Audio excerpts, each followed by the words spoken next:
Setting the stage for the finalization of the post-2015 development agenda, the United Nations General Assembly returned to its most central and vital principle, ensuring stable and peaceful societies in which humanity can thrive and sustainable development is possible. The quest to ensure that members of the human family live without the scourge of war, the threat of bombs, the destructions caused by arms, the sight of loved ones fallen from fatal wounds of weapons, and that young people do not lose limb and life in needless wars, has been one of the most enduring ideas of all time. It has been the primary goal at the heart of the work of our United Nations since our forefathers met in San Francisco in 1945. The world has many tragic examples of how conflict can rapidly wipe out decades of hard-won development gains and prevent progress towards Millennium Development Goals.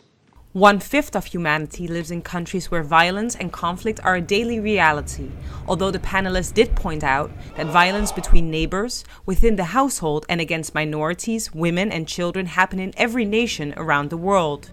Countries dealing with major conflict have poverty rates that are 20% higher than average and require more development assistance. We know that it costs more to respond to a crisis than it does to invest in preventing conflict and building inclusive institutions and social processes. Every dollar spent on preventing conflict saves $10 in recovery costs by the international community, the nation affected itself, and neighboring countries in solidarity. Recognizing the nexus between development and conflict resolution, the United Nations is working to include peace and security prominently within the post-2015 development agenda to ensure a comprehensive and inclusive approach to both development in the broadest sense and regional or national conflict situations. Children need to be safe going to school. Women need to be free of violence at home and their workplaces. People need to feel secure in their neighborhoods, whatever their ethnicity, faith, or sexual orientation. Sadly, violence is a global phenomenon. As we hear again and again, including from the My World consultations, it is a fundamental human need expressed by citizens across the world to feel safe. The links between peace, good governance, the rule of law, and achieving sustainable development has long been clear and backed by evidence from academic research.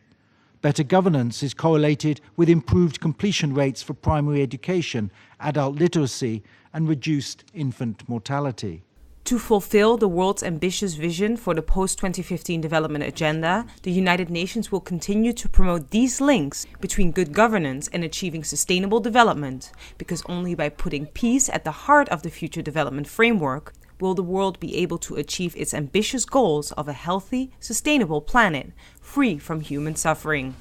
This is Shari Naiman for South-South News from the United Nations.